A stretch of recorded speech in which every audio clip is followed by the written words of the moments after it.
कार्यक्रम के पुण्यार्जक हैं श्री कंवरलाल जी महावीर प्रसाद जी, पाटनी, मदनगंज, किशनगढ़, राजस्थान।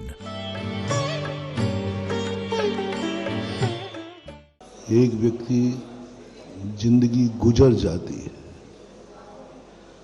सुबह होता है शाम हो जाती है, शाम होता है सुबह हो जाती है, उसे कोई एहसास नहीं होता।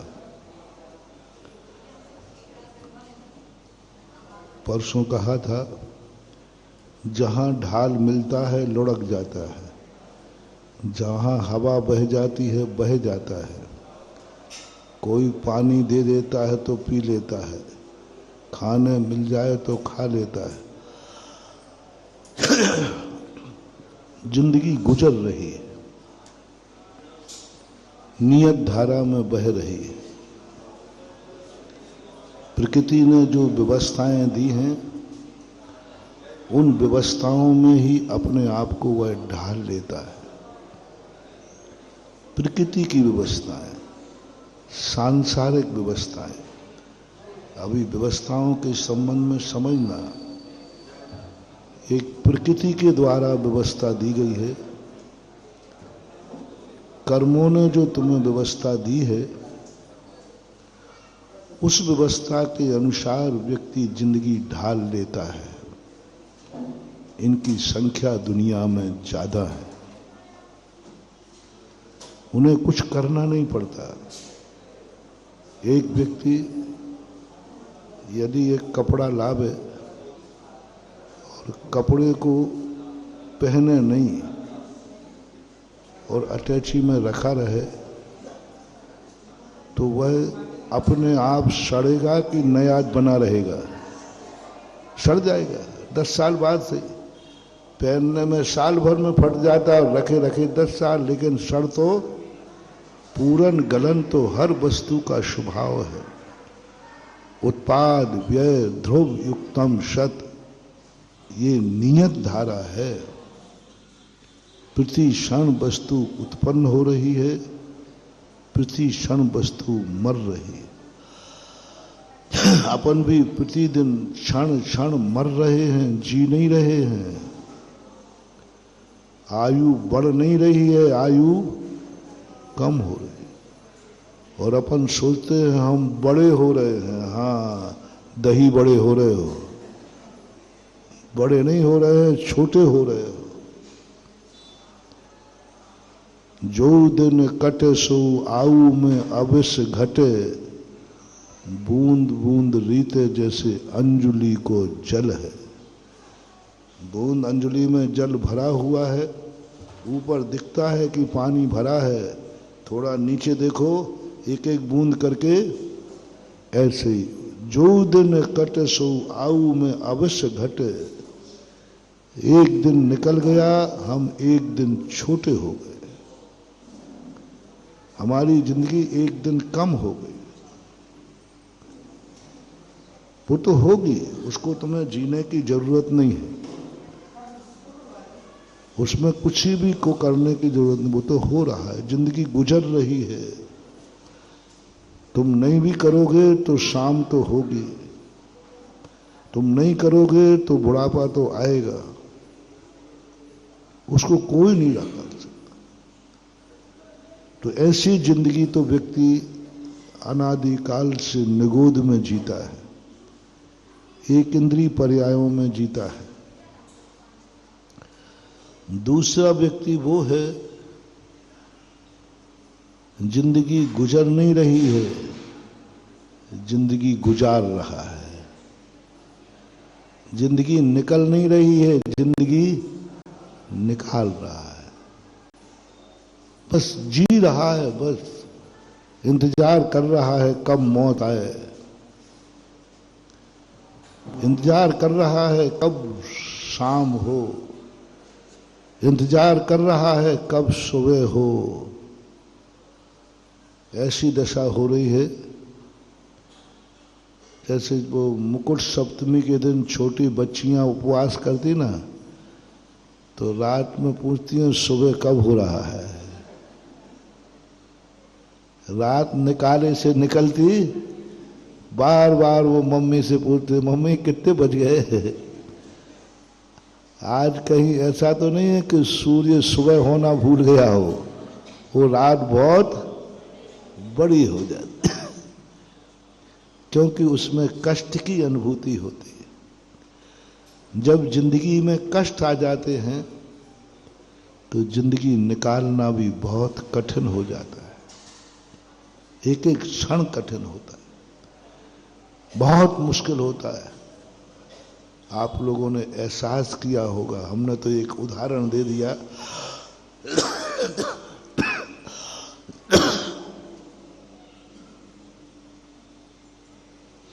दूसरा उदाहरण बड़ों का ले लो। अनंत चौदस के दिन माली जल्दी सो जाता है, क्योंकि पूनम के सवेरे सारे बनिया चौदस के भूखे। अनव्रतों की पूनम के दिन सुबह से मंदिर सबसे पहले चालू होता है। उस दिन कोई शिकायत नहीं करता हमारी नींद नहीं खुली, नींद ही नहीं आई, खुली क्या है। तो सुबह 6-7 बजे तक तो मंदिर में पूजा पाठ सब हो जाता।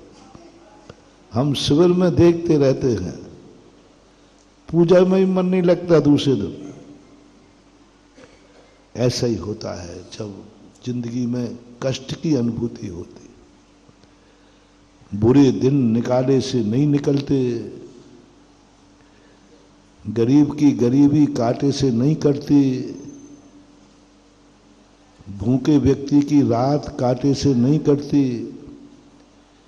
बीमार व्यक्ति की हालत क्या होती है। ऐसे जीव बहुत हैं, लेकिन उनसे कम है नारकी जीव। नारकी जीव की असंख्यातों वर्षों की आयु होती है और एक एक दिन निकालना उनको मुश्किल होता है।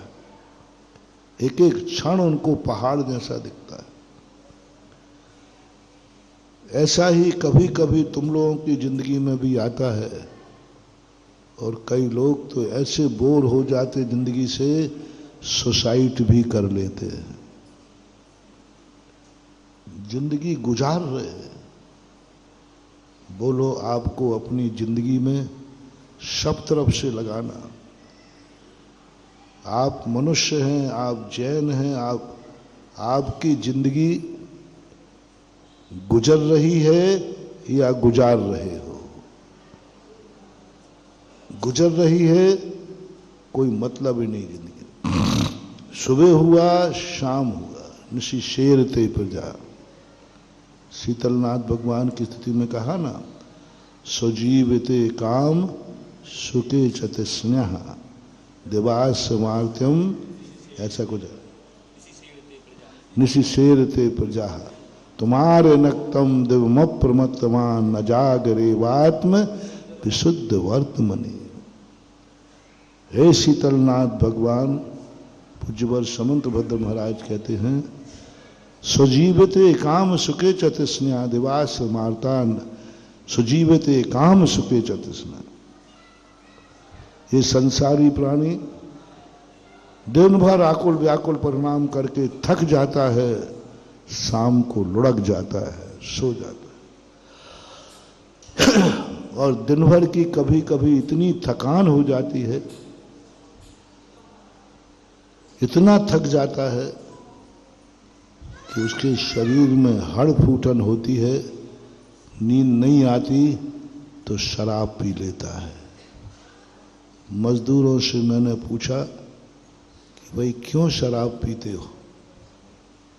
बोले महाराज जी, आप हमारी हालत तो देखो, सुबह 8 बजे से हम मजदूरी कर रहे हैं, तसले उठा रहे हैं, बेलदारी कर रहे हैं, सारा शरीर चकनाचूर हो जाता है, सारा शरीर थक जाता है।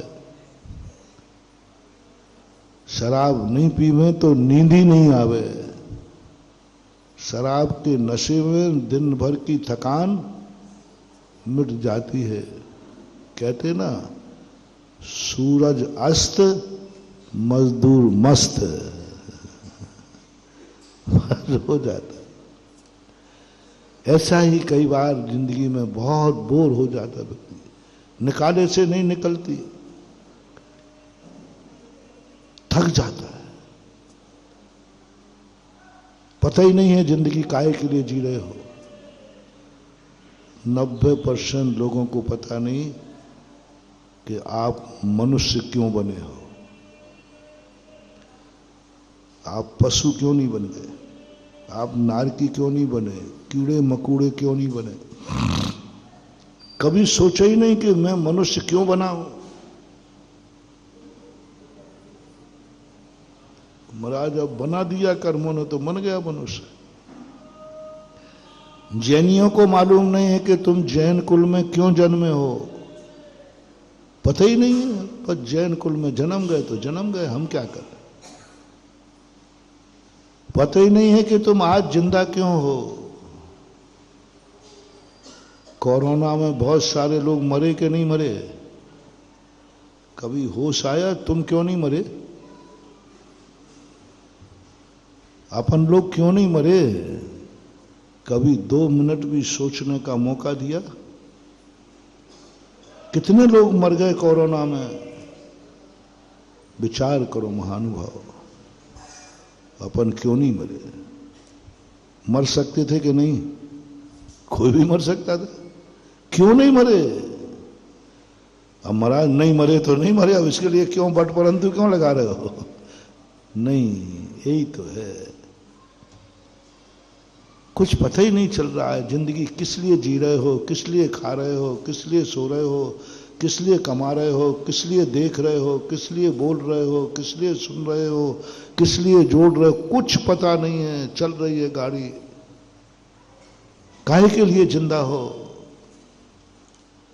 मजा नहीं आ रहा। काहे के लिए जैनी हो, मजा नहीं आ रहा। किस लिए सो रहे हो तुम रात को जल्दी, थक गए इसलिए सो रहे हो, थक गए हो इसलिए सो रहे हो गए हो इसलिए सो रहे हो। जाओ, तुम्हारी जिंदगी में कभी थकान नहीं मिटेगी। यदि तुम थक गए हो इसलिए सो रहे हो, नहीं, ज्ञानी व्यक्ति कहता है सुबह जल्दी उठना है इसलिए सो रहा हूं। वो थक गया इसलिए नहीं सो रहा हूं, सुबह जल्दी सामायिक करना है, अभिषेक करने जाना है, प्रातः सुबह जल्दी उठना है। सोने के लिए नहीं सो रहा हूं, थक करके नहीं सो रहा हूं, सुबह जल्दी उठना है, कुछ करना है, कुछ जीना है, कुछ करने की मनसा है, ललक है। कुछ नहीं हो रहा, जल रहा, जिंदगी निकल गई, इतनी बड़ी जिंदगी निकल गई। कभी एहसास हुआ क्या पाया क्या खोया। बस भूख लगी तो रोटी खा ली, प्यास लगी तो पानी पी लिया, नींद आ गई तो सो गए। कठपुतली बन करके जिंदगी निकल रही है, निकाल रहे हैं। कभी तुम्हारी जिंदगी की थकान दूर नहीं होना, तुम कभी, क्योंकि तुमने जिंदगी गुजारी है और जिंदगी गुजर गई है, बूढ़े हो गए हो। कुछ महसूस है, कुछ मरते समय जो मैं साझा करता हूं। तीसरा व्यक्ति वो है, उसकी जिंदगी गुजरती नहीं है, वो जिंदगी गुजारता नहीं है, वो दिन गिनता नहीं है, वो जिंदगी जीता है। सुबह उठ करके उमंगें होती है, सोए होते उमंगें होती हैं। मैं मनुष्य क्यों हूं, नारकी नहीं हूं, देव नहीं हूं, आखिर मैंने ऐसा क्या किया कि मैं मनुष्य बना।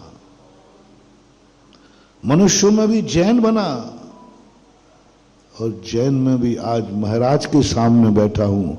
कुछ ना कुछ तो है, कुछ ना कुछ जियो। समझो गाड़ी में बैठ करके बिस्तर डाल के मत सो, खिड़की पास बैठ करके थोड़ा प्रकृति का भी साथ में मजा लेते जाओ।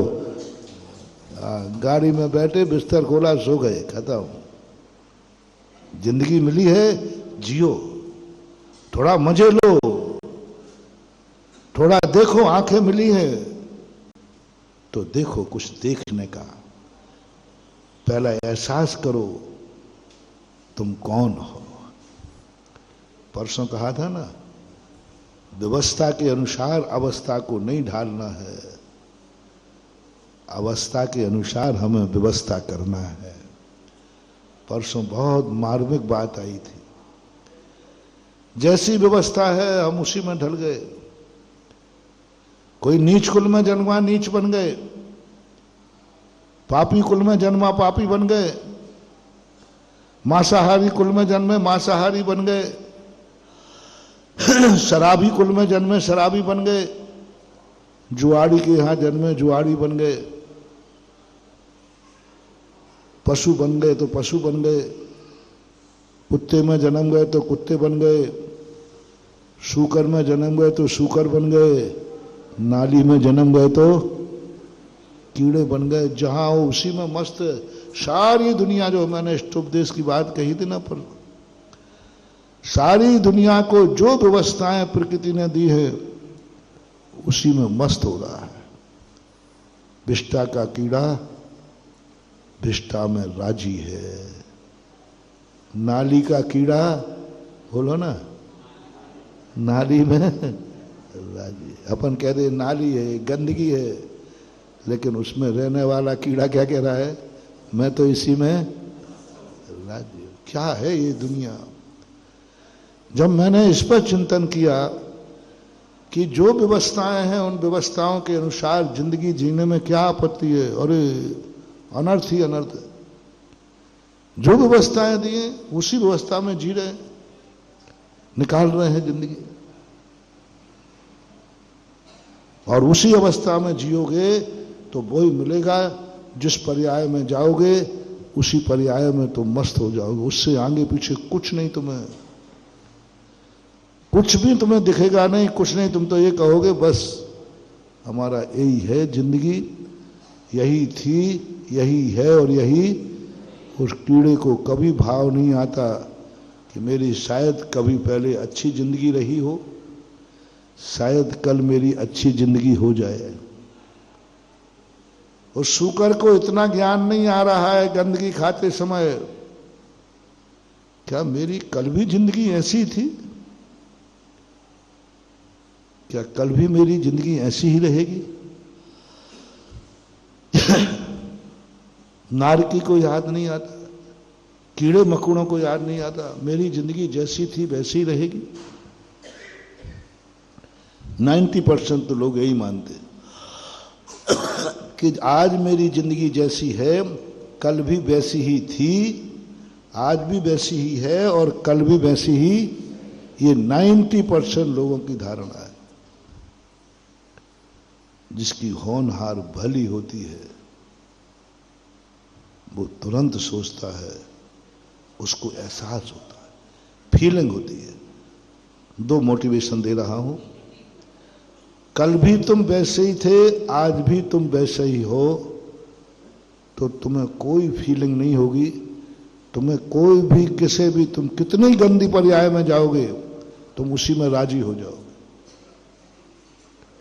उसी में राजी हो जाओ, क्योंकि कल भी तुम वही थे। यदि कल पशु थे तो आज तुम्हें कुछ भी नहीं होगा, पशु बन जाओगे, कोई बात। कल कुत्ते थे, आज भी कुत्ते में जन्म गए, तुम्हें कोई फीलिंग नहीं। कल शूकर थे, आज भी शूकर हो। कल पेड़ थे, आज भी पेड़ हो। कल कीड़े थे, आज भी कीड़े हो। कोई फीलिंग नहीं होगी आपको। आपकी बुरी जिंदगी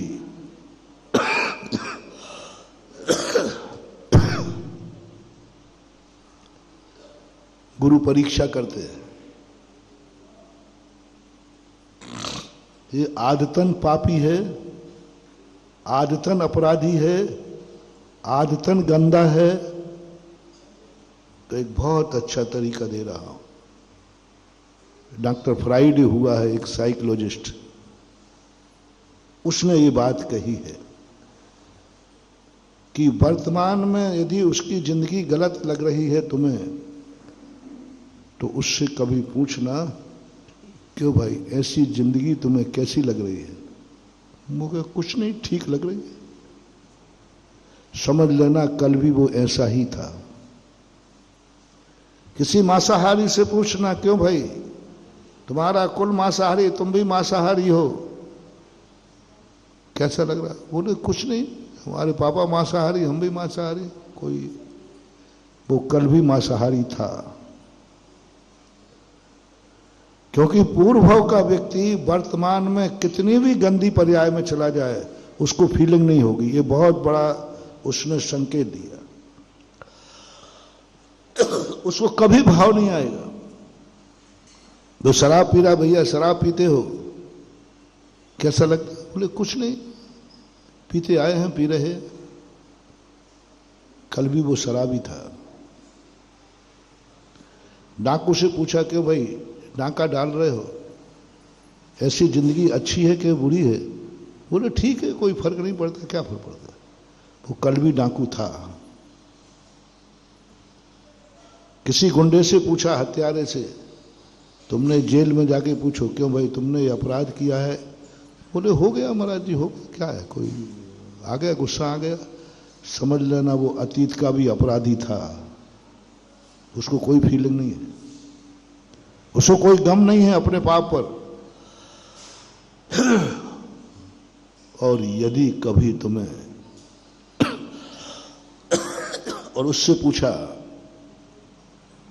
गुरु ने, क्यों तुम मांसाहारी हो? बोले जी। कैसा लगता है? बोले अच्छा नहीं लगता। तुम डाकू हो? बोले जी। कैसा लगता है? बोले महाराज ये जिंदगी अच्छी नहीं है, लेकिन मैं क्या करूं, मजबूर हूं, अच्छी नहीं है। शराब पीता हूं महाराज, आदत से लाचार हूं, अच्छी बात नहीं है। पशु को संबोधन दिया दो मुनिराजों ने, सिंहराज क्या यार तुम ठीक कर रहे हो? एक बेजवान हिरण्य तुम्हारा क्या बिगाड़ा है? तुम उसको इतने वेदना के साथ मार रहे हो, वो तड़प रहा है, तुम मार रहे हो, क्या है उचित है? शेर की अंदर की आवाज थी, नहीं गलत है, लेकिन क्या करूं, इसके अलावा कोई उपाय नहीं। महाराज ने एक मछली मारने वाले धीवर से पूछा, क्या करते हो? बोले मछली मारता हूं। क्या यह कार्य अच्छा है? उन्होंने कहा नहीं साहब, बहुत बुरा है, लेकिन क्या करें? महाराज ने कहा इसका कल्याण हो जाएगा। बोले कोई बात नहीं, शुरुआत करो, पहली मछली को मत मारना। मात इतने पर नियम दे दिया, देखना कितना छोटा सा नियम, क्योंकि उसने इतना कहा कि साहब ये काम अच्छा तो नहीं है, मछलियां तड़पती हैं, मैं मारता हूं। महाराज ने कहा होनहार भव्य है, एक मछली। भील से कहा कि भाई तुम मांसाहार करते हो, जानवरों को मारते हो, क्या ये अच्छी बात है, कैसा लगता है? बोले बहुत बुरा लगता है, लेकिन क्या करें? ठीक है, शुरुआत करो, कौवे का मांस मत खाना। फीलिंग बताओ। अंजन चोर जब महाराज के पास पहुंचा, महाराज ने दो शब्द में दीक्षा दे दी, कौन हो तुम? सही बोलना सीखो। तुम कितने पापी हो? तुमने कितने पाप किए हैं? इसका हिसाब किताब नहीं पूछ रहा हूं।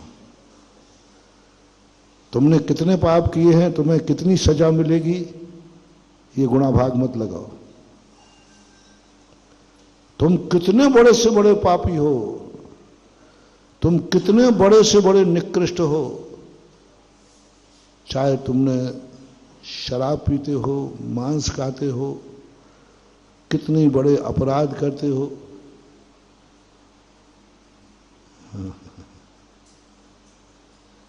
घबराना नहीं, घबराना नहीं।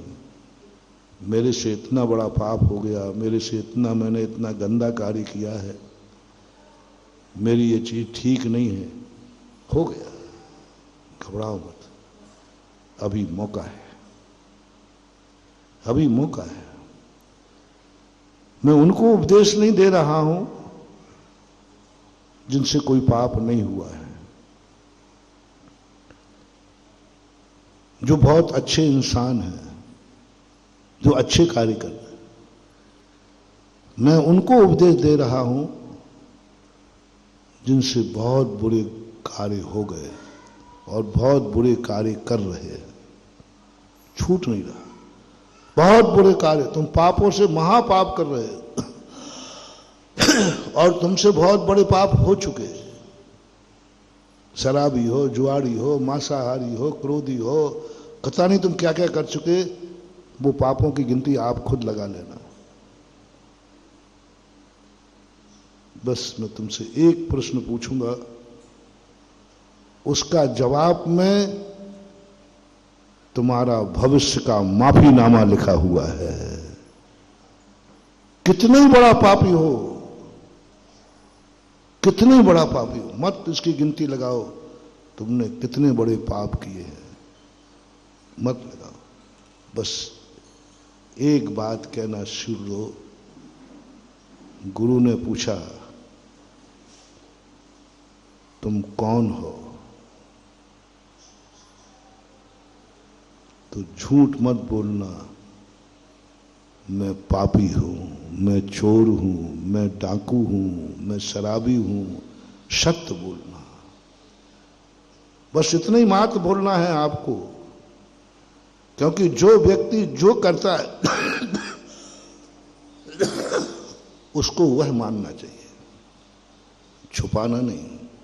झूठ मत बोलना, नहीं तो तुम्हारा कल्याण कभी नहीं होगा। धर्म बहुत बहुत महान है रे, बहुत महान है, मां तुम्हें एक सत्य बोलना है। तुम जो हो वह बोलो, शास्त्रों की बातें नहीं, मां बाप की कुल जाति की बातें नहीं। तुम क्या हो? तुम कसाई करते हो तो कहो मैं कसाई हूं, हिंसा करते हो तो बोलो हिंसक हूं, झूठ बोलते हो तो बोलो मैं झूठा हूं, चोरी करते हो तो बोलो मैं चोर हूं, व्यभिचार करते हो तो बोलो मैं व्यभिचारी हूं, परिग्रह जोड़ते हो तो बोलो मैं परिग्रही हूं। जो तुम हो आपको अपने मुंह से कहना है।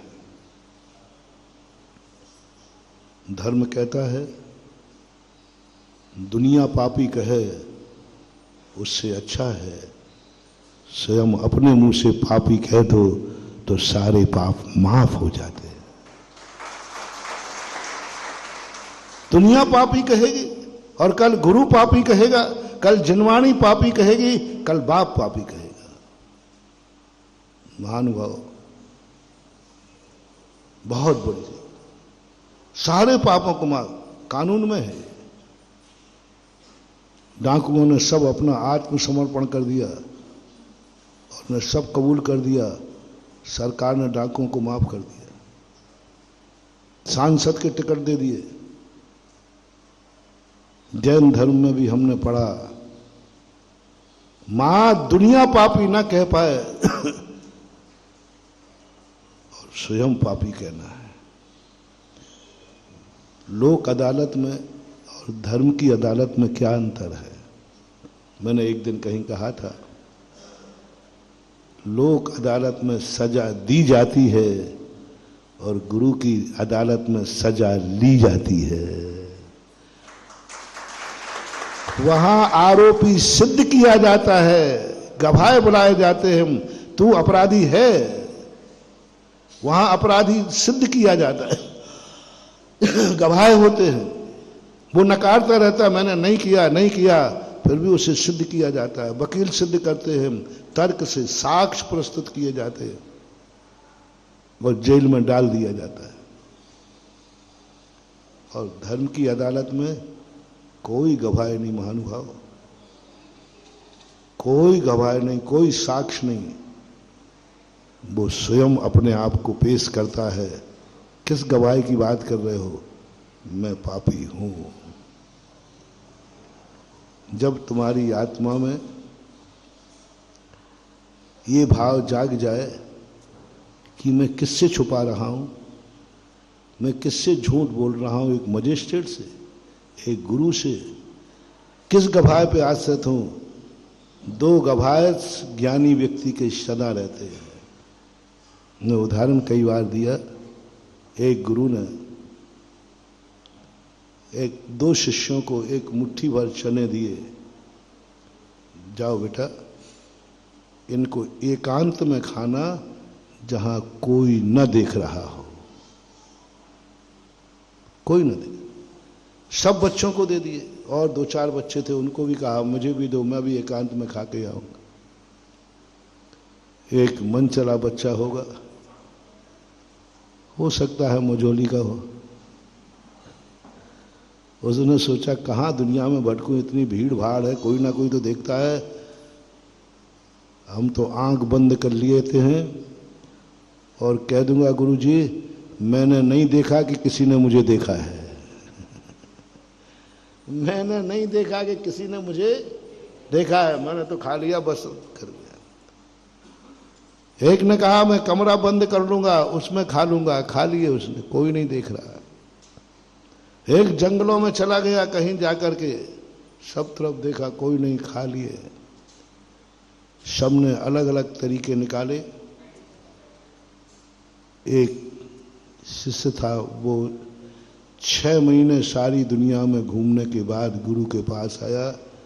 गुरु महाराज इस दुनिया में घूम लिया, कहीं एकांत नहीं मिला। बोले अभी इतनी जनसंख्या बढ़ गई क्या?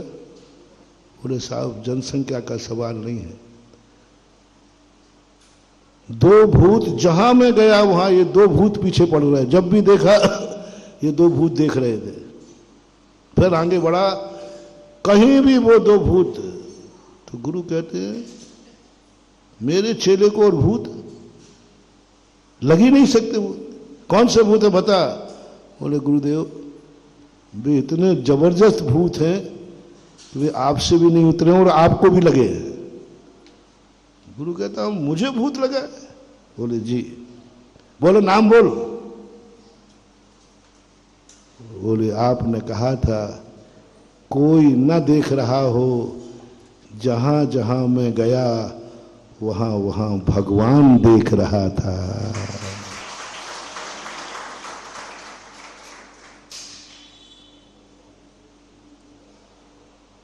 गुरुदेव इस भूत को हटाओ तो बात बनेगी। जहां जहां गया भगवान देख रहा है, एक कण भी ऐसा स्थान नहीं, और 24 घंटे देख रहा है, क्योंकि भगवान सोता नहीं है। या सर्वाणि चराचराणि विधिवत द्रव्याणि तेषां गुणान् पर्यायान् अभिभूत भाव भवता सर्वान् सदा सर्वदा जानीते युगपद प्रतीक्षण मतः प्रत्यक्ष। प्रतीक्षण एक एक क्षण, तीनों कालों की त्रिकाल पर्याय भगवान देख रहे हैं। और आपने कहा था कोई नहीं देख रहा है तो मैं कैसे खाऊं? गुरु जी कहते बात तो सही कह रहा है, इन भूत को तो कोई नहीं हटा सकता, भगवान को कौन रोक सकता है? अच्छा दूसरा नाम बता वो कौन है? बोले गुरुदेव आपने कहा था कोई नहीं देख रहा हो, लेकिन मेरी खुद की आत्मा तो देख रही थी। बोलो इस दो गवाह से बड़े गवाह दुनिया में कौन है? सारे गवाह बिक सकते हैं। थोड़ा शेयर करो, मुझे मालूम नहीं ऐसा हो सकता है कि नहीं। गवाह बिकते हुए देखे जाते हैं कि नहीं? गवाह बिक जाते हैं। सत्य को असत्य, असत्य को सत्य कह देते, झूठा गवाह देते हैं। जैसे कई बार पेपरों में आता है, देखने में आता है, झूठा गवाह बिक जाते हैं, डर जाते हैं। कई बार डर के कारण से सामने वाले का गवाह नहीं दे पाते हैं, झूठ दे देते, डर के कारण, लोभ के कारण, मोह के कारण।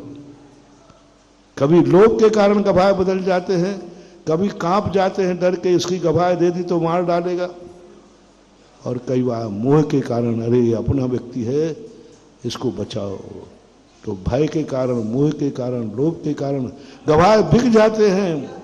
लेकिन ये दो ऐसे महान आत्माएं हैं जो कभी बिकने वाले नहीं है, एक परमात्मा और एक आत्मा। कहां भटक रहे मानव, किससे छुप रहे हो, किसको छुपा रहे हो? हर पापी का पाप उसकी आत्मा जानती है,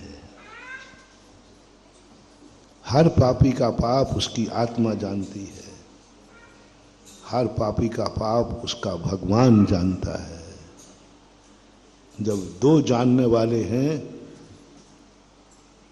तो छुपने की जरूरत नहीं, ये गुरु की अदालत है। उस अदालत में कई लोग कहते महाराज जी आप कहते तो जरूर हो, लेकिन यदि मैंने अदालत के सामने सत्य बोल दिया तो तुरंत उठा के जेल में डाल देंगे। बोले अब गवाही की क्या जरूरत, अपराधी ने अपराध स्वयं कबूल कर लिया। मैंने इसका फिर पता किया तो बात तो सही है, अपराधी खुद अपराध कबूल कर रहा है, जेल में डाल दो। इसलिए मैं वहां के लिए नहीं कहूंगा, उस अदालत की बात मैं नहीं कहूंगा कि तुम्हें सही बोलना है या गलत बोलना, वो फैसला आप खुद करना, मैं नहीं कहूंगा। क्यों नहीं कहूंगा? सत्य बोलने वाले को जहां सजा मिलती है, ऐसी अदालत के संबंध में मैं अपने भक्त को सत्य बोलने का नियम नहीं दूंगा। जिस अदालत में सत्य बोलने पर सजा मिलती है, वहां हम सत्य बोलने का कैसे कह सकते हैं? और सत्य बोलने पर मैं एक ऐसी अदालत है, गुरु की अदालत, जहां पर सत्य बोलने पर गुरु गला नहीं काटता, गले लगा लेता है। पर ध्यान रखना, यहां सत्य तुम्हें बोलना है, खुद बोलना है, गवाह द्वारा सिद्ध नहीं किया जाएगा। छाती पे हाथ रखो और कहो गुरु से, मैं पापी हूं, मैं दुष्टी हूं, मैं मायावी हूं, दुनिया ना कह पाए। थोड़ा पाप किसी को मालूम नहीं है, अभी किसी को पता नहीं है, तुम्हारी आत्मा को पता है। चुपचाप गुरु के पास पहुंच जाओ, मेरे से पाप किसी को मालूम नहीं साहब, किसी को मालूम नहीं, मेरी आत्मा को मालूम और भगवान को मालूम। मुझे सजा दो। वहां कहा गया तूने सत्य बोला है इसलिए सजा लो, और यहां अपराधी कहता है गुरुदेव सजा दो। जब स्वयं अपराध की फीलिंग हो जाए, उसे प्रतिक्रमण बोलते हैं धर्म की भाषा में। जिन व्यक्ति का महान इतना व्यक्तित्व हो जाता है, नहीं भगवान ने देखा है, मेरी आत्मा ने देखा है, मैं झूठ नहीं बोलूंगा, इसी का नाम है प्रतिक्रमण धार्मिक भाषा में। हम लोगों को दिन में 3 बार ये परीक्षा होती है। हम लोगों को दुनिया पापी नहीं कहती, दुनिया की जरूरत ही नहीं होती। हम लोग खुद दिन भर में 3 बार आलोचना करते हैं, मेरे से कभी मन से, वचन से, काय से प्रमादवश कोई अन्यथा क्रिया हो गई हो तो मैं उसे एक्सेप्ट करता हूं, स्वीकार करता हूं। यह ज्ञानी का लक्षण है। और फिर वो सजा से भागता नहीं। दूसरा पॉइंट दे रहा हूं, मोटिवेशन। आपने जब कोई अपराध किया है तो क्या वह अपराध तुम किसी के सामने कबूल कर सकते हो? करते समय आपने सोचा कुछ? एक बार कहा था मैंने कवि प्रवचन में, किस क्वालिटी का अपराध है, कौन सा अपराध तुम्हें नहीं करना है, जिसके लिए मैं मार्शल लॉ लागू कर रहा हूं। जिस अपराध करते समय तुम्हें भगवान का डर लगे, ये अपराध करने के बाद मैं भगवान को कैसे मुंह दिखाऊंगा, कैसे भगवान का नाम लूंगा, कैसे भगवान का नाम जपूंगा, भगवान क्या सोचेगा, मैं भगवान का भक्त हूं। मैंने कहा है यदि तुम किसी भगवान को मानते हो तो, नहीं मानते हो तो मैं कुछ नहीं बोल रहा हूं। यदि तुम्हारे मन में किसी भगवान के प्रति श्रद्धा है, महानुभाव जिसको भी मानते हो, मैं कोई नाम कोड नहीं कर रहा हूं, जो भी तुम्हारी मर्जी पड़े, जो भी भगवान तुम्हें श्रद्धा में हो, कोई बात नहीं, मुझे इससे कोई फर्क नहीं पड़ेगा। बस एक बात, तुम्हें भगवान की सिद्धि बता रहा हूं।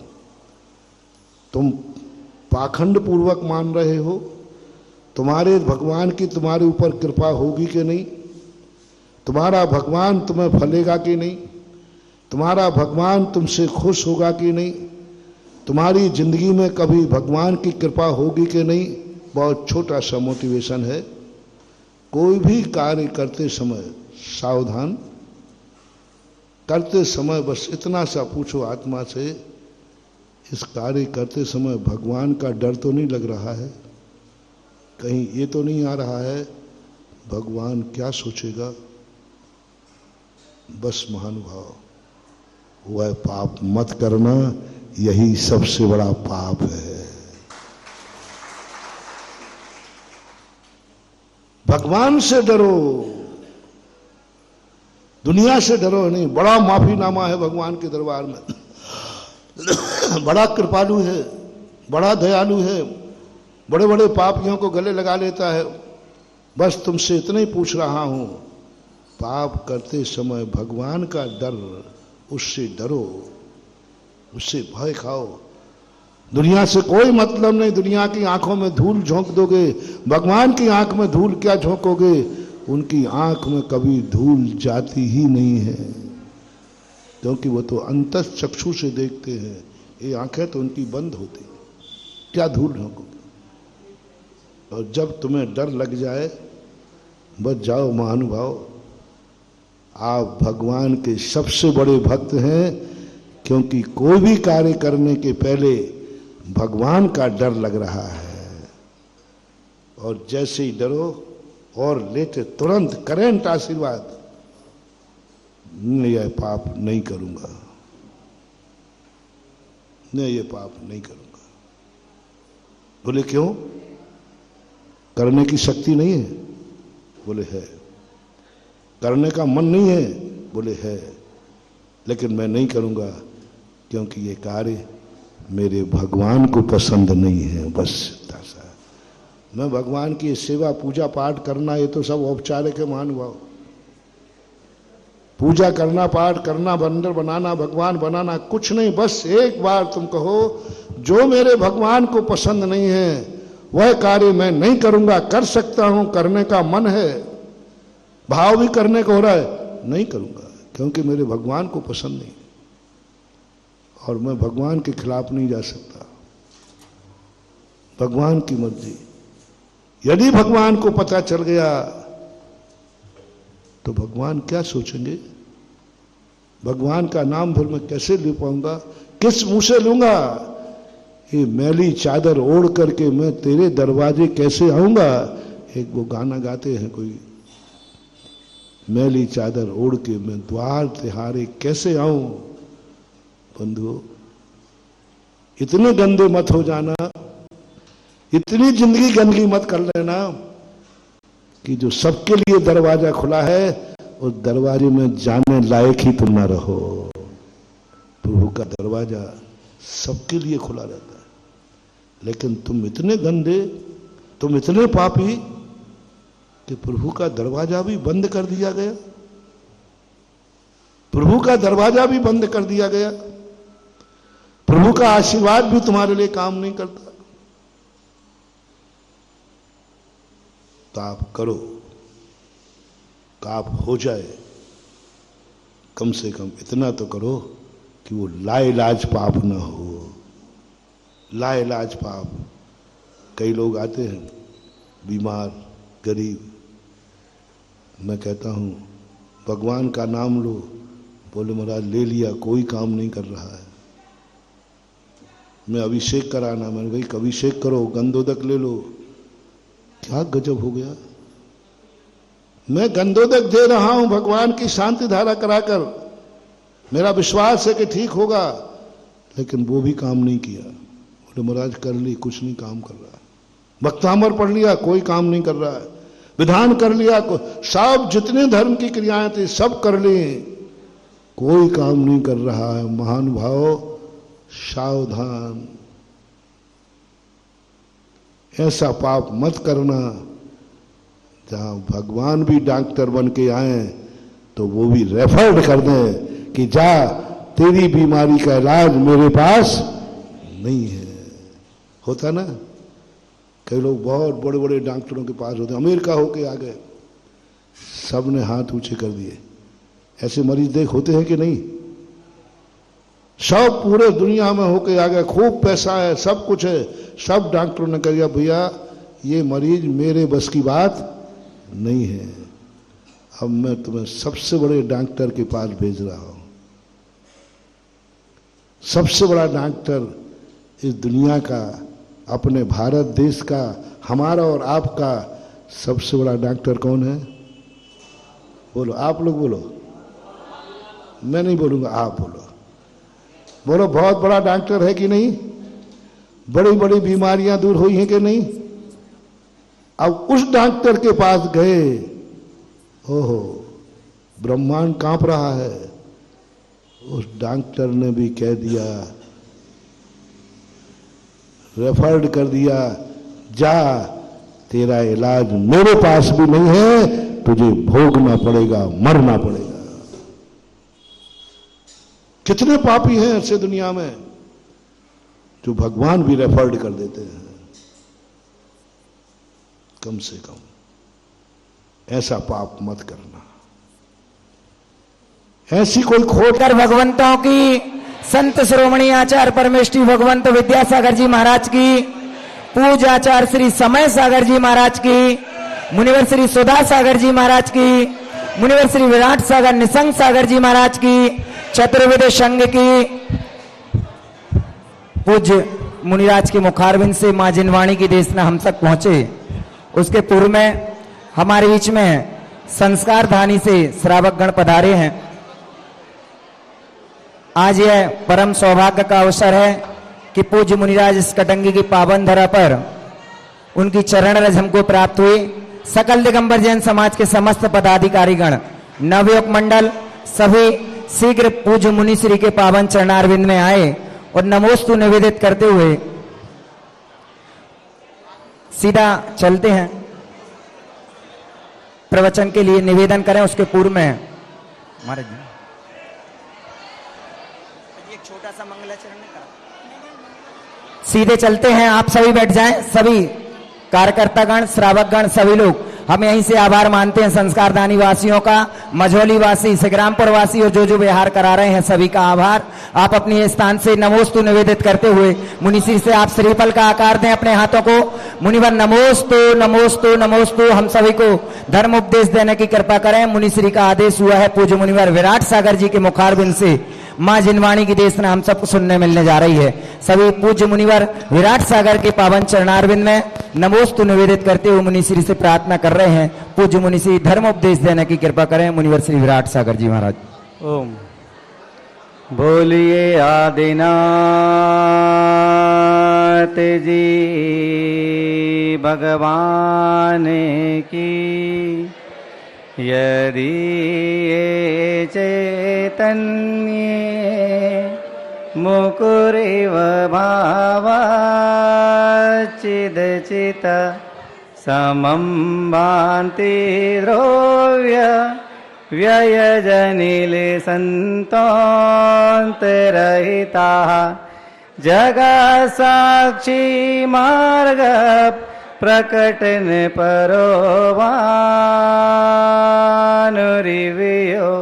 महावीर स्वामी नयन पथगामी भवतु मे महावीर स्वामी नयन पथगामी भवतु मे।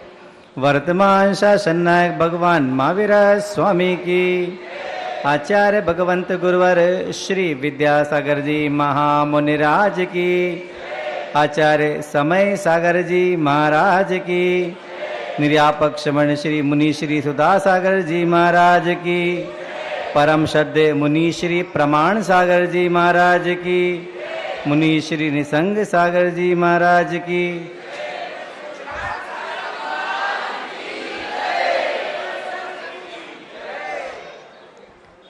बहुत वर्षों पहले लगभग 2017 या 16 दिसंबर 21 दिसंबर 2016 ब्यावर में महाराज जी के सामने बोलने का अवसर मिला था। ब्यावर में मिले था महाराज से उस समय। तो 8 साल हो गया। आज उसे 8 साल के बाद पुनः ऐसे साधु के सामने बोलने का अवसर मिल रहा है जो अच्छों की बोलती बंद कर देता है।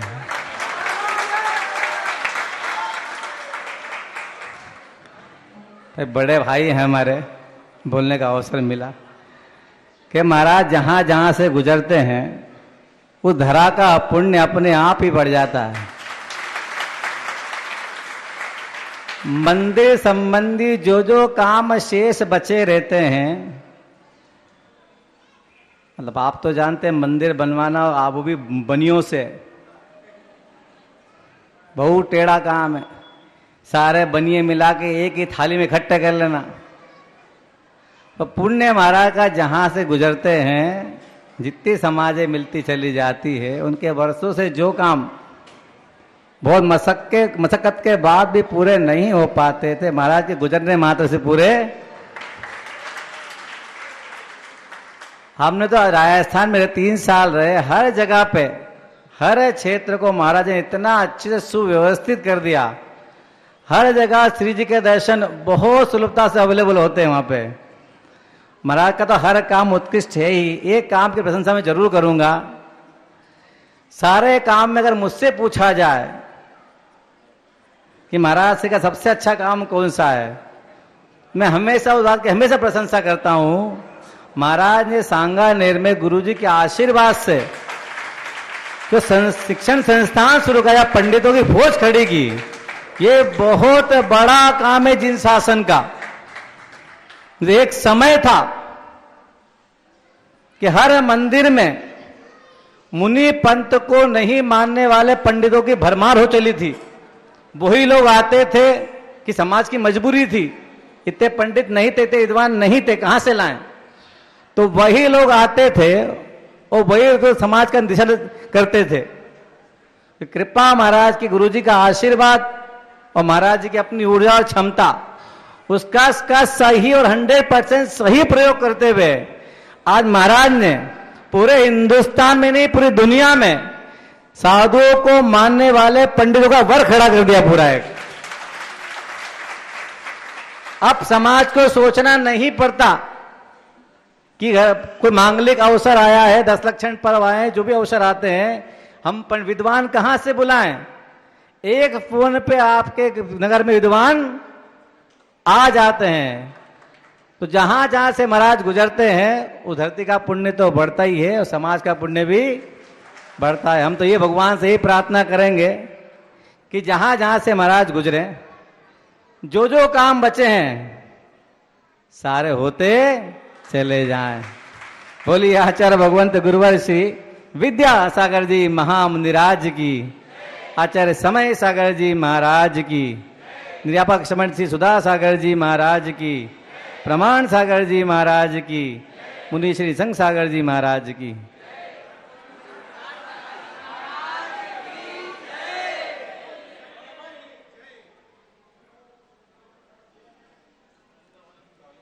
Hello hello.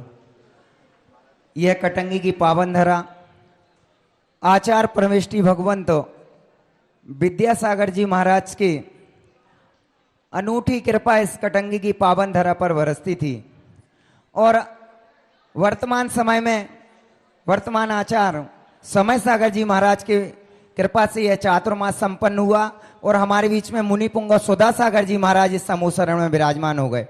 हम सभी निर्यापक श्रवण मुनिराज से यही प्रार्थना करते हैं कटंगी वासी कि पूज्य मुनिराज जो अभी पावन वर्षा योग के बीच का समय बचा हुआ है वह समय इस कटंगी की पावन धरा पर आपका समूह शरण यहीं पर विराजमान रहे। यदि आप सभी को यह शब्द पसंद आए हो तो जोरदार जयकारा बोले। मुनिवर श्री निर्यापक श्रवण सुधा सागर जी महाराज की जयकारा गुरुदेव का। प्रार्थना करते हैं पूज्य निर्यापक श्रवण मुनि सुधा सागर जी के पावन चरणारविंद में हम सभी को धर्मोपदेश देने की कृपा करें। मुनिवर श्री सुधा सागर जी महाराज। जीवन एक ऐसी कला अपने हाथ में है जो जन्म और मृत्यु के बीच में, जन्म और मृत्यु की नियत धारा में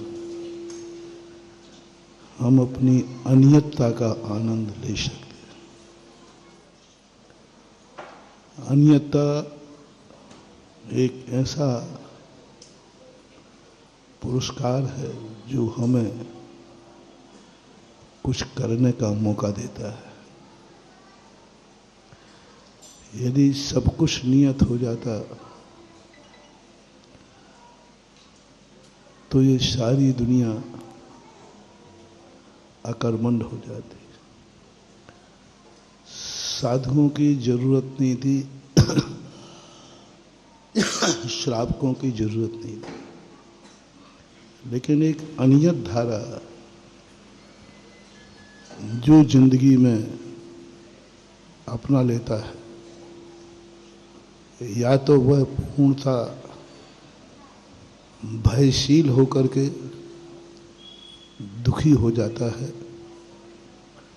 और या निर्भय होकर के सुखी हो जाता है। नियत धारा में ना सुख है ना दुख है। व्यक्ति एक बात सोच लेता है ऐसा ही होना है, लेकिन जब ये भाव आता है कि नहीं, जैसा होना है वैसा नहीं होगा, जैसा हम चाहेंगे वैसा होगा, जैसा दुनिया चाहेगी वैसा होगा, जैसा निमित्त चाहेगा वैसा होगा और जैसा उपादान चाहेगा वैसा होगा। पंडित जी टोडरमल जी ने मोक्ष मार्ग प्रकाशक में लिखा, कभी कभी निमित्त बलजोर होता है जो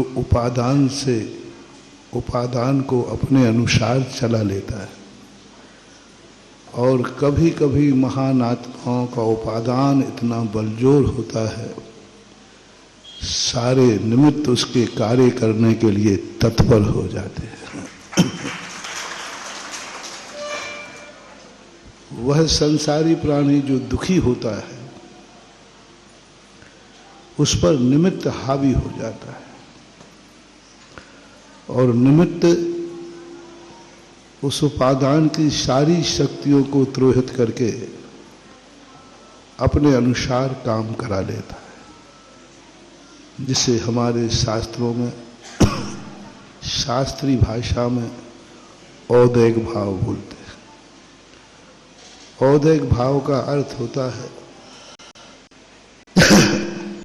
जैसा निमित्त मिले वैसे परिणाम हो जाना। राग का निमित्त आया रागी हो गए, देश का निमित्त आया द्वेषी हो गए, मंदिर में आ गए तो भक्त हो गए, घर चले गए तो ग्रस्त हो गए। जैसा निमित्त मिलता है वैसा ही अपना रूप धारण कर लेता है। पग पग पर उसके परिणाम निमित्त के अनुसार परिणत होते रहते हैं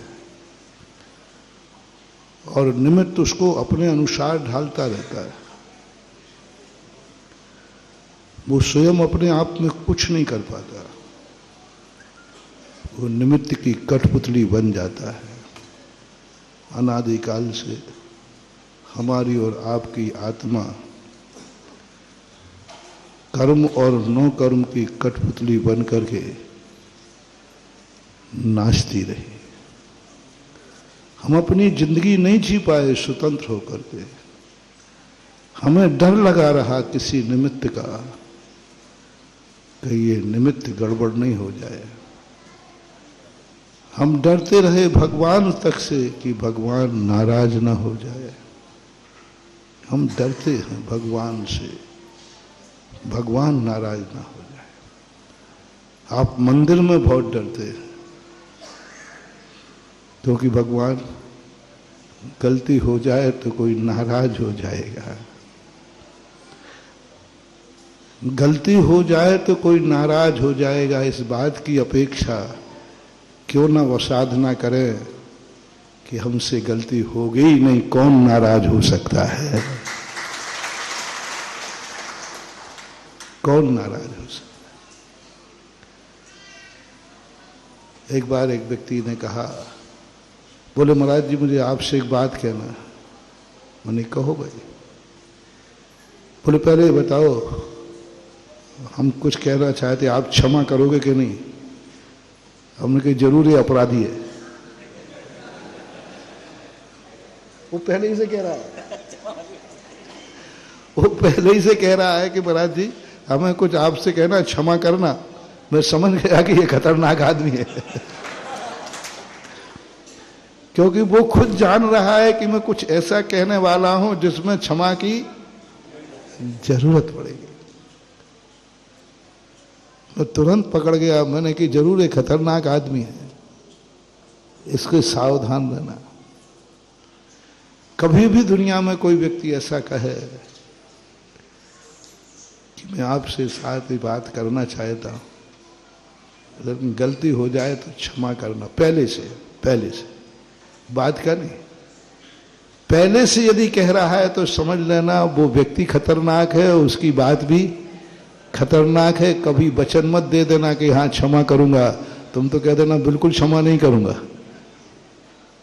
कभी भूल कर नहीं कहना। यदि कोई ये कह दे पहले से, कहने के पहले ही वो अपने आप को कह रहा है क्षमा नहीं करना है ना, क्षमा करना उसकी दृष्टि में वो अपराध है, उसकी दृष्टि में वो गलत बोल रहा है, उस दृष्टि में उसने समझ लिया कि मैं कुछ गलत करने वाला हूं। ज्ञानी व्यक्ति कभी करने के पहले क्षमा नहीं मांगता और डरता भी नहीं, कहता मैं गलत करता ही नहीं हूं। कार्य होने के बाद फिर कहता है यदि मेरे से कोई गलती हो गई हो तो क्षमा करना, इसी का नाम है प्रतिक्रमण। प्रतिक्रमण अपराध के पहले नहीं किया जाता, अपराध के बाद किया जाता है। तस्य मिच्छामि दुक्कडम। तो ऐसा भय हमें लगा रहता है। हम अपनी जिंदगी स्वयं की इच्छा से नहीं जी पाते। हम पग पग पर डरते हैं किसी निमित्त से, और यही हमारे सम्यक दर्शन में बाधक है। इसलिए कुंद कुंद स्वामी ने कहा जब तक तुम सत्य भयों से मुक्त नहीं होगे, तुम जैन तो बने रहोगे, व्यवहार से सम्यक दृष्टि तो बने रहोगे, लेकिन समय सार का और परमानंद नहीं फूटेगा तुम्हारी आत्मा में से। वह आत्मा का जो परमानंद फूटना है वह निर्भयता, कोई निमित्त का कोई भय नहीं है। और कभी गुरु से डरते हैं, कभी माँ बाप से डरते हैं तुम, कभी रास्ते में चलते हुए मौत से डरते हैं, कभी बीमारी से डरते हैं। ना जाने कितने डर हैं। 24 घंटे डर के अलावा कुछ है ही नहीं। आप 24 घंटे उठा लीजिए, आप 24 घंटे डर रहे हैं। आप लाइट का स्विच बुझाने जा रहे हो, देख रहे हो, इसलिए नहीं डर लग रहा है कहीं करंट न लग जाए, क्योंकि तुम्हें मालूम है कि लगाने वाला कहीं चूक सकता है। तुम रास्ते में चल रहे हो, हर समय 24 घंटे भय की धारा। अब थोड़ा डिस्ट्रैक्शन करना अपनी जिंदगी का, किसी दिन डिस्ट्रैक्शन करना। 24 घंटे आप भय की गिरफ्त में हैं, कोई ना कोई भय आपको सता रहा है। वह दीमक आपके वह स्वतंत्र परमानंद का आनंद नहीं लेने देगा। वे महान आत्माएं होती हैं जो पंडित जी साहब टोडरमल जी ने कहा, मोक्ष मार्ग प्रकाश, जिनका उपादान इतना पवित्र पावन हो जाता है, वे निर्भय हो जाते हैं। फिर उन्हें निमित्त का डर नहीं लगता, निमित्त उनके सामने उनके हर कार्य करने की योग्यता लेकर प्रस्तुत हो जाता है। हर निमित्त उनके सामने है। उनको चाहिए कि अभी हमें सुख चाहिए तो सुख के निमित्त मिल जाते। उन्हें चाहिए कि मुझे इस समय समता भाव चाहिए, तो कोई उनको मंदिर की जरूरत नहीं होती, वो उसी समय समता में चले जाते। सिर पर सिगड़ी जलती रहती है और वे समता का आनंद ले लेते हैं। उन्हें मरने का डर नहीं, उन्हें जलने का डर नहीं, उन्हें मुनि पद को समाप्त होने का डर नहीं, उन्हें काया के जल जाने का डर नहीं। क्या बात है महानुभाव! उपादान इतना सशक्त कि आग के बीच में उन्होंने अपने उपादान को पका लिया। कोई डर नहीं है, सिगड़ी जल रही सिर के ऊपर, श्यालनी खा रही है मांस नोच नोच करके, डर की निशानी नहीं है। यही डर नहीं है कि मेरा शरीर खाया जा रहा है, जिसमें रत्नत्र है, जिसमें शरीर में आत्मा बैठी है। ये शरीर खा रही है शेलनी, मर जाऊंगा, मरने का डर नहीं, शरीर गलने का डर नहीं। छिज्जदुआ भिज्जदुआ निज्जदुआ अहजाद विपल्यम जम्मा तम्मा गच्छदु तहा बिन परिग्रहो मज्ज। ये गाथाएं जब मंत्र के रूप में आती हैं, स्वाध्याय के रूप में आती हैं, तब आनंद नहीं आता।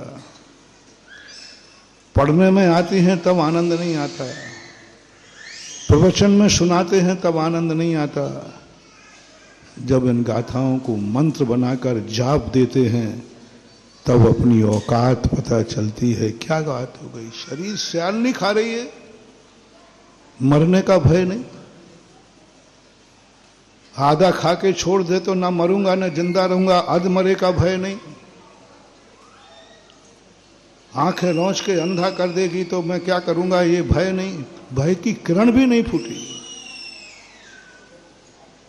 और उपादान इतना सशक्त हो गया, कितना भी प्रतिकूल निमित्त मिल जाए उनके परिणामों को आंदोलित नहीं कर पाए। और यह शुरुआत पूज्यवर पूज्यपाद स्वामी ने शरवार सिद्धि में सम्यक दर्शन से शुरू की।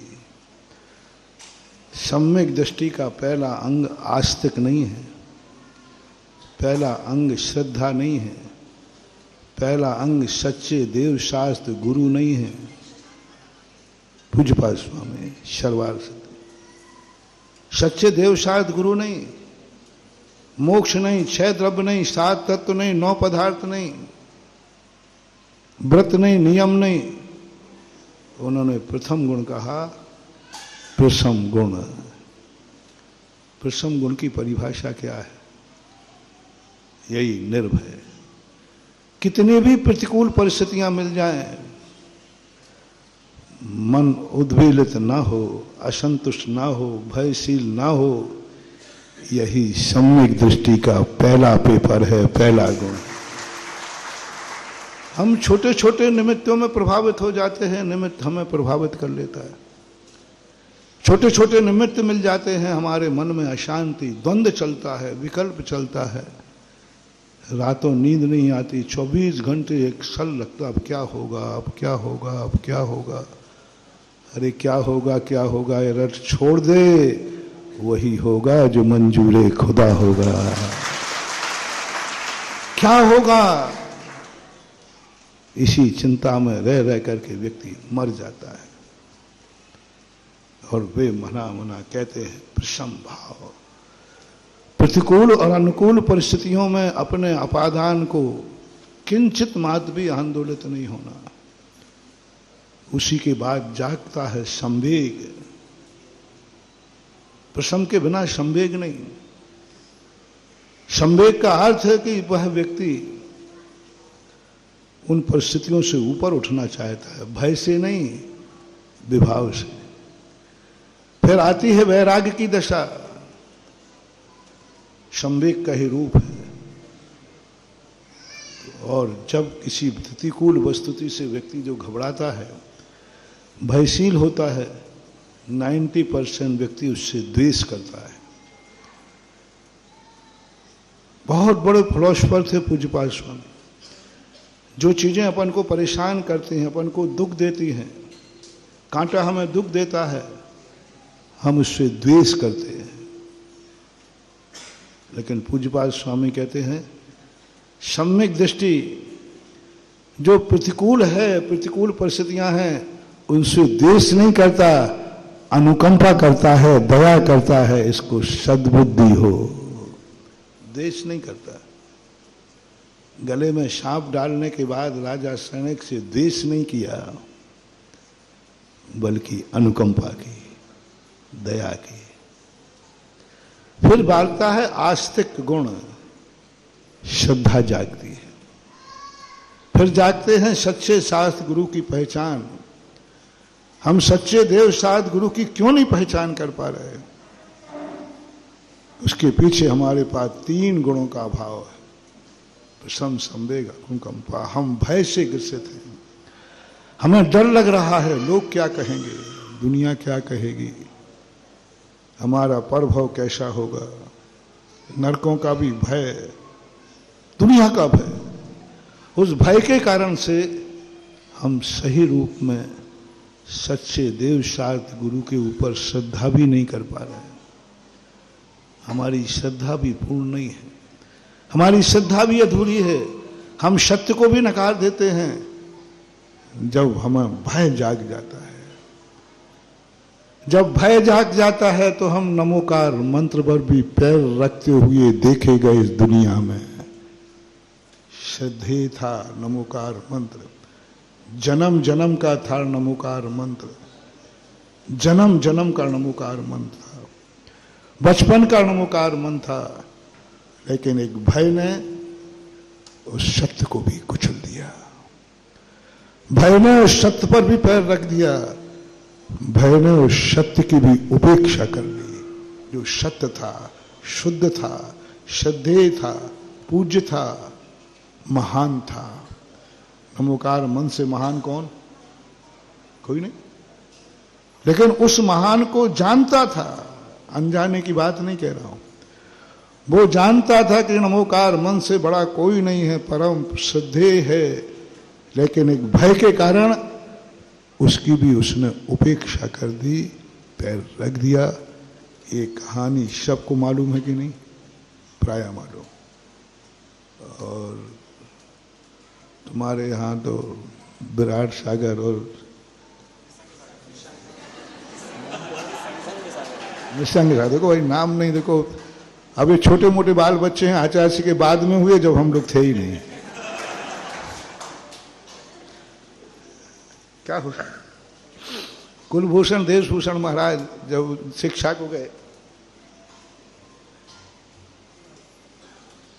उसके बाद उनके बहन हुई पैदा। बाद में आए, पहचान नहीं पाए। ऐसे हम इनको पहचान नहीं पाए। इनको तो जानते हैं,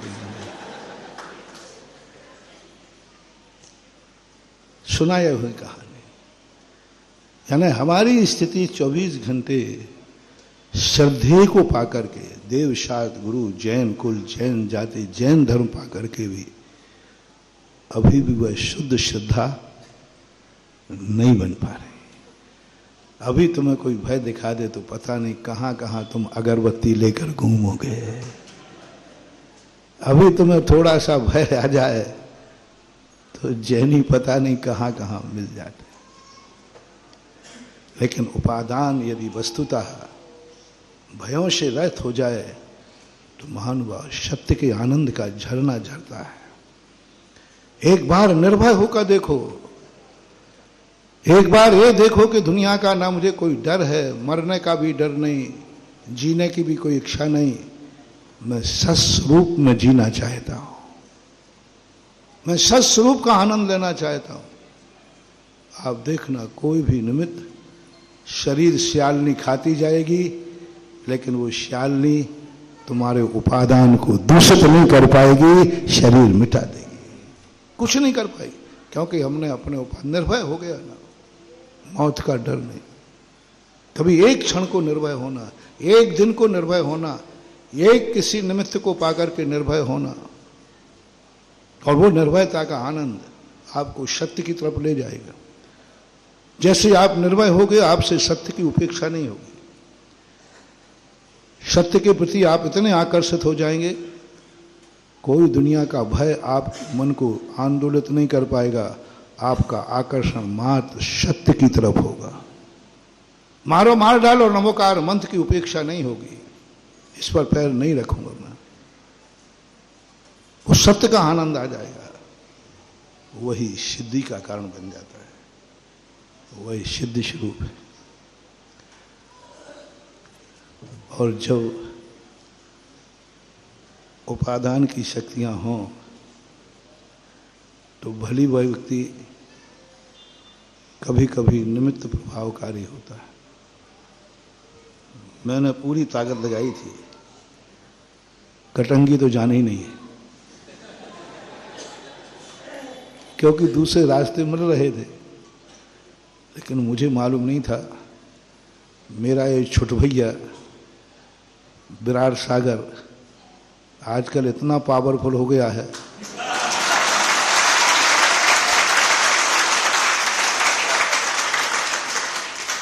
हाँ मैंने देखा ये छोट भैया है, करेगा क्या, लेकिन मुझे क्या मालूम कि आजकल, क्योंकि बड़ों के सामने छोटा हमेशा छोटा ही दिखता है, वो कभी ये नहीं सोचते कि छोटा था अब छोटा, अब थोड़ा वो भी बाप हो गया है लेकिन अब माँ बाप तो फिर देखो, बेटा तो भाई ही रहता है, अनुज तो अनुज ही होता है। मुझे क्या मालूम कि इन्होंने इतनी अच्छी साधना कर ली कि हमारे चारों तरफ के रास्ते नाकाबंदी कर दी। मैं यहाँ वहाँ से भटक रहा हूँ, आज तक जीवन में पहली बार हुआ कि मैं गोबरा से संग्रामपुर चला गया और सुबह लौट के वहीं पर वापस आया। तो जिसने गड़बड़ तो किया है, इसकी नहीं कहूंगा, थोड़ा भी ठीक है। क्या मैं रास्ते में यही सोचते रहा, मझौली से सीधा था 13 किलोमीटर सीधा था। अब बताओ वहां हमें संग्रामपुर जाने का क्या जरूरत पड़ती, वहां कौन सो नरा गढ़ो तो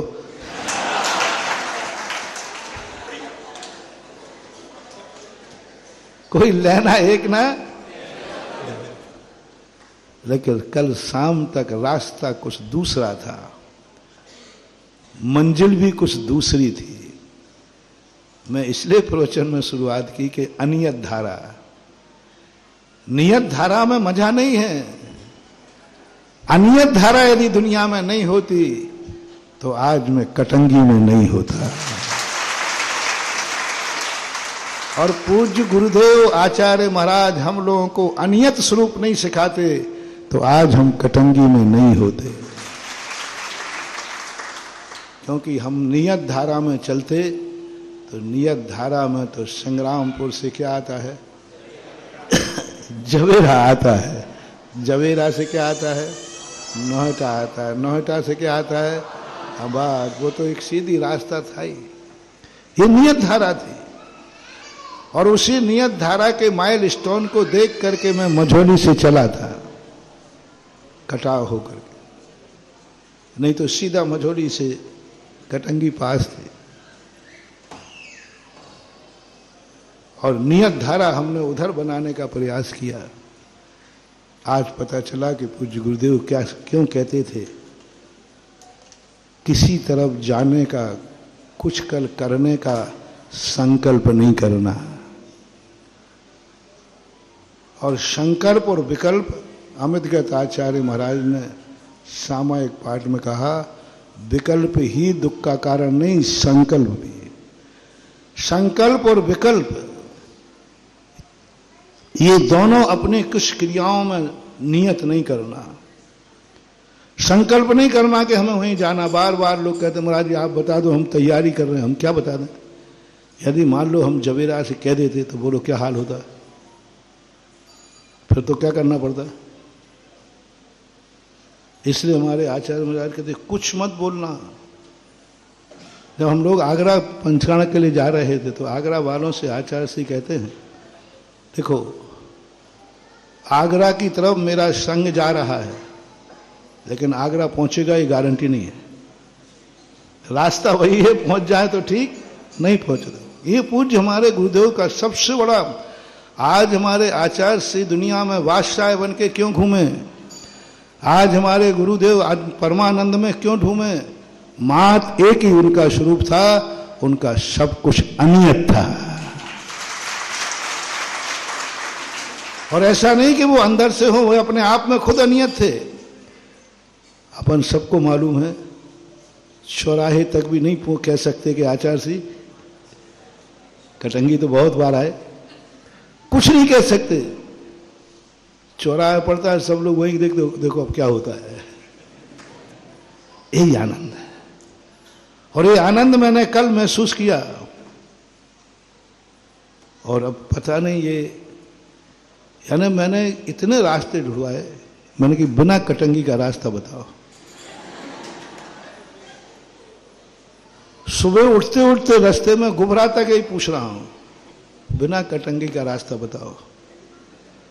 जितों से पूछो, कोई बतावे तो सही, लेकिन बताने के बाद कई बार आज वो ठीक नहीं है। फिर मैंने कहा कि इतना पूछने के बाद कोई रास्ता नहीं मिल रहा है, जरूर किसी ने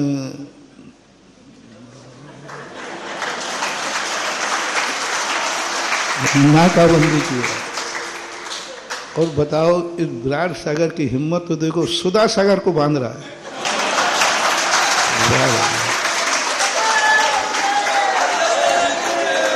और किसी को बांधे तो बिल्कुल भी ठीक है। और जो सुधा सागर के कदम पलट दे, उसकी ताकत कितनी हो गई है आज मैं समझ गया।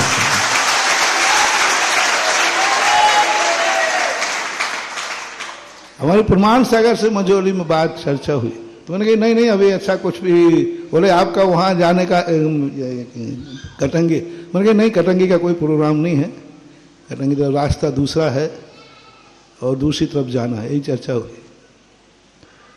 अब मैं उनसे कहूँगा कि आपका, क्योंकि विराट ठाकुर महाराज उनके साथ काफ़ी रहे हैं, मैंने कहा अब उससे पंगा मत लेना, वो ताकतवान हो गया है। ऐसा लौटाया कभी सब, मैंने कल्पना की मैं गोबरा से गया, दर्शन करके सिंघरामपुर चला गया सीधा। और शाम को क्या निमित्त बना, ऐसा निमित्त बना, ऐसा निमित्त बना कि वो पंक्ति सही हो गई, भक्ति के वश में होते हैं भगवान। तुम कौन होते हो यहां वहां जाने वाले, तुम कौन होते हो यहां वहां जाने वाले। कटंगी का उपादान इतना मजबूत है कि तुम्हें लौटना पड़ेगा। और निमित्त थोड़ा बहुत नहीं मिला, छोटे मोटे निमित्त तो हम यूं छिड़का देते, कोई मतलब नहीं है। इतना बड़ा निमित्त शाम शाम को आ गया, आज दुर्लभ है। जैसे अभी महाराज जी कह रहे थे विराट सागर कि आज मंदिर बनाना बहुत, इन बनियों को निचोड़ना, नींबू में से तो फिर भी निकल आए, लेकिन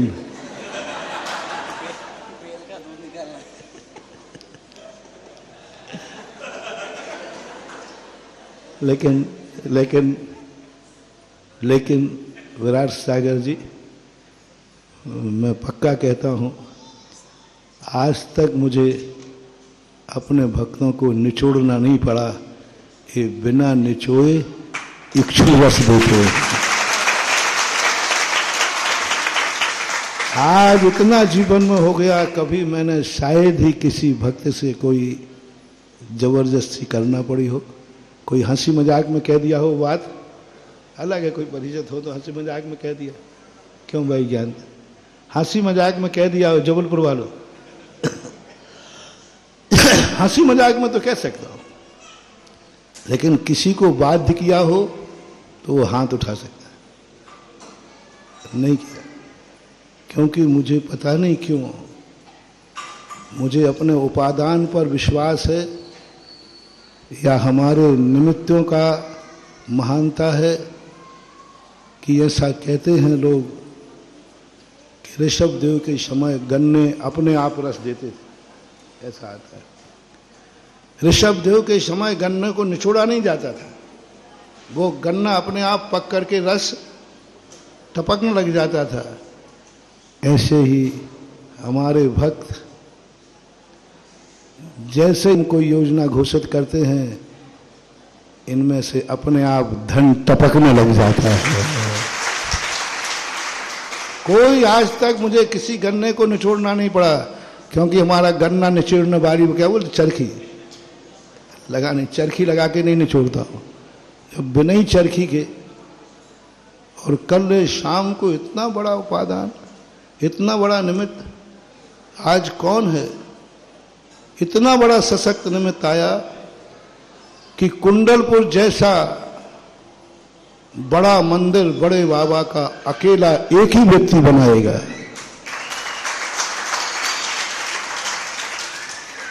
लमेटा में, लमेटा ही ना, संस्कार, जिसका नाम मैंने संस्कारोदय तीर्थ क्षेत्र दिया था, वहां वो मंदिर बनेगा, एक ही व्यक्ति बनाएगा।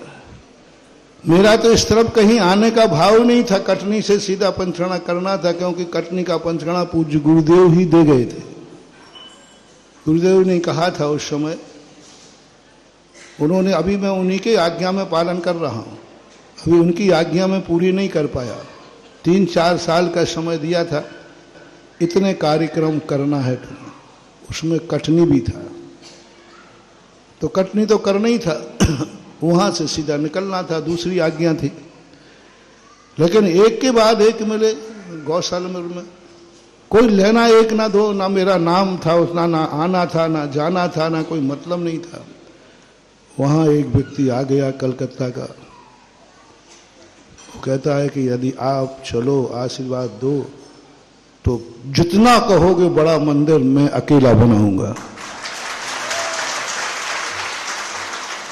कल यही बात आ गई, मैंने कहा भैया मेरा रास्ता ही नहीं, मेरा रास्ता तो दूसरा है।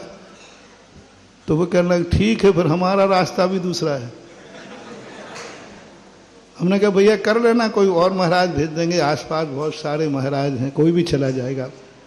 बोले नहीं, आप यदि चलो तो बड़े बाबा का पूरा मंदिर मैं लमेटा की 100-150 बीघा जमीन में बनाऊंगा। 150 बीघा जमीन है मेन हाईवे पर। जब इतना सशक्त निमित्त मिल जाए तो उपादान को भी कटंगी आना पड़ेगा, क्योंकि यहां के अलावा कोई दूसरा रास्ता, और फिर जाता दूसरा रास्ता तो कैसे जाता।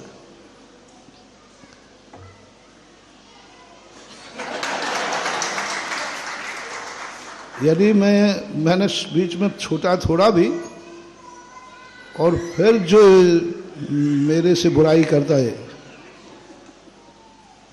फिर जो बुरा मानता, कि कटनी वैसे काटने में आपत्ति नहीं थी, लेकिन चलाकर कटनी आउट करना तो बराड़ सागर से बिल्कुल पक्का झगड़ा मोल लेना है। और मैं बराड़ सागर ऐसा मस्त मौला साधु है, मस्त मौला साधु है, ये मत समझना कट। इस कार्यक्रम के पुण्यार्जक थे श्री कंवरलाल जी महावीर प्रसाद जी, पाटनी, मदनगंज, किशनगढ़, राजस्थान।